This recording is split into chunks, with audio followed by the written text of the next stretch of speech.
Yup, you've heard it right. If you've watched videos of Palawan, you've probably heard about the famous lakes and towering limestones that have made it to the books of the world's best places. And while that's true, there's still much of this part of the Philippines that are less ventured on and much less captured, but are also just as remarkable in its own right. Hi, this is the Traveling Chanelas, and let me take you on an adventure to two of Busuanga, Palawan's best-kept islands. For the first leg of this trip, we'll be going to Black Island and then later on to a quaint little island just 15 minutes away called Dabotonay. So, tara! Yeah, we made it! We're finally here! Cottages over there. Not sure if people can stay here overnight, but yeah. There's places where you can hang out for a while. It says here, bawal mag-iwan ng basura. Basura mo dalhin mo. So, it just says that we shouldn't leave our trash behind. I don't see any trash bins. So, yeah, you have to bring your own trash back home with you. Just put it down. The reason why they call this place Black Island is because it looks like a Black Island. Not the sand, but the boulders, like the mountain-sized boulders. It's literally just right across the beach where we went to yesterday. So kung ito yung Black Island, nandoon tayo kahapon. So yeah, explore lang natin yung place. Black Island is home to several crystal caves, which we'll be checking out in a while. But do you know that this island is also home to huge lizards called bayawak? Can't say I'm a huge fan, but just thought I'd put that out there in case anyone wanted to know. Nag-uulam kayo ng ganyan, kuya? Pinupulutan ko yan. Masarap? Po. Makate?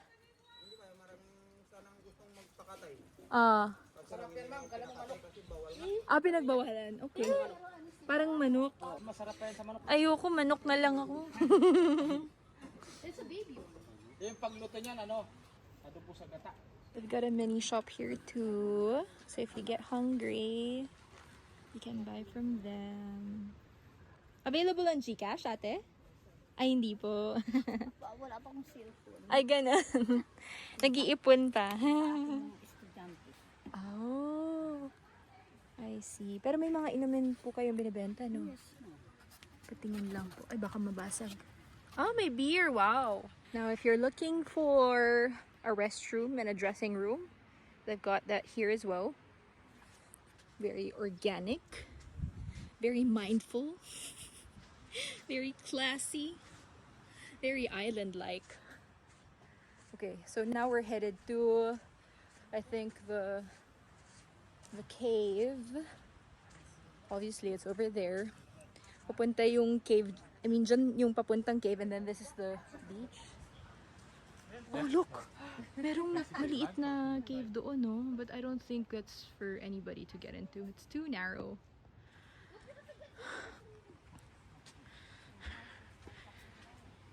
Let's go!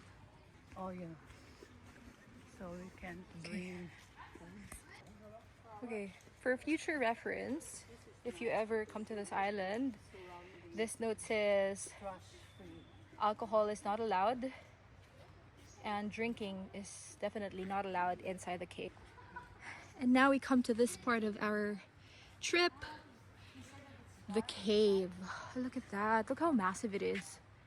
It goes all the way up there, and this is how small the people are. I don't want to fall. Look. I'm claustrophobic. How far does it go? Ay, kuya, gaano kalayo po yung dulo ng cave na yan? Saan po, ma'am? Ito po? Oo. Yung papasokan? Opo. Ay, maano lang po. Dito lang po yung labas.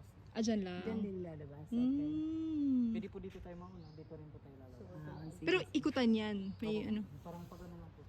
Pero natural siya, diba? Oh. Of course, natural. Hindi, kasi baka mamaya kinarve nila or something. Hindi po natira. Nice.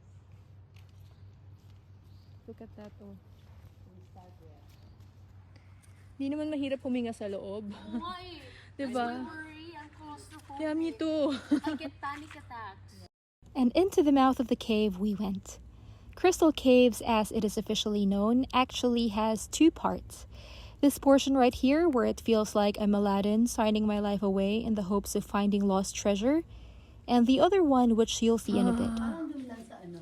Okay. May stalactite. Oh my gosh, it gets too dark. Oh, careful. We need to get close to the guide. So, tinan mo. Hindi ko alam kung nakikita sa video, pero nag-glimmer siya. Not sure if it shows on camera, but it's all glittery. Careful with your slippers. We have to go up. I think this is the end of... I think we're almost at the end of it. Paikot na tayo, diba kuya? Opo ma'am, dito na. So, Ito na palabas po na. yung labasan ma'am. Okay, thank God. Yan. I see the light. It's the end of the tunnel. Okay. Wow, thank you Lord for this experience. May mga butas oh. Careful ha. Hindi na takot si kuya. Ingat po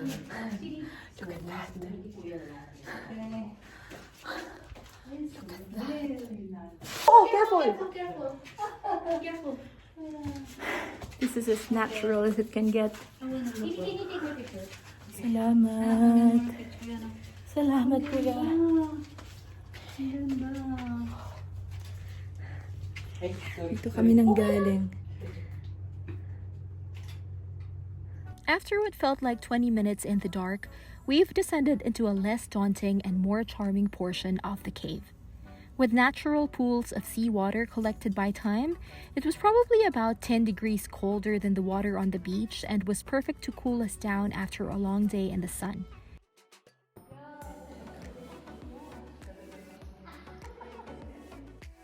And for every holiday goers like us who prefer to stay safe, there are daredevils like these amazing Frenchmen who, let's just say, love to live life on the edge. Literally.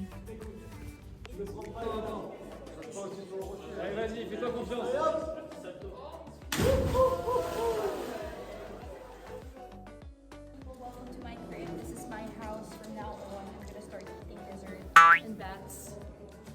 I'm gonna put a living room over there and a kitchen over here. And that's gonna be like my own private pool.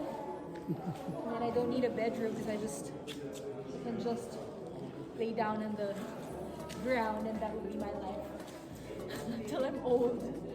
But that's just my imagination. It was almost lunchtime by the time we went back to our kubo, so while the boatmen prepared lunch from the resort, I went in for a quick dip. You see that dark mass underneath the water? That's a portion of what is believed to be a sunken Japanese ship from World War II. And yes, it lies on the sandy seabed just meters away from shore, fully submerged but completely intact.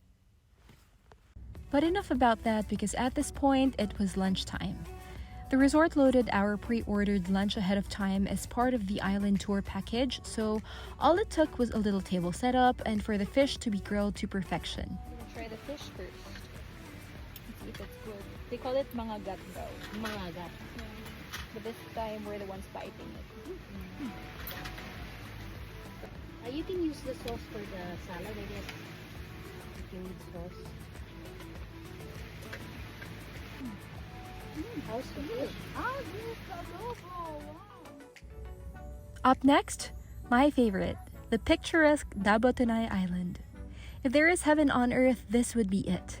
No crowds, just the turquoise blue waters of the sea and the greenery of the island. Pure bliss.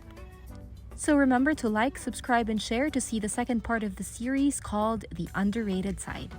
For now, paalam!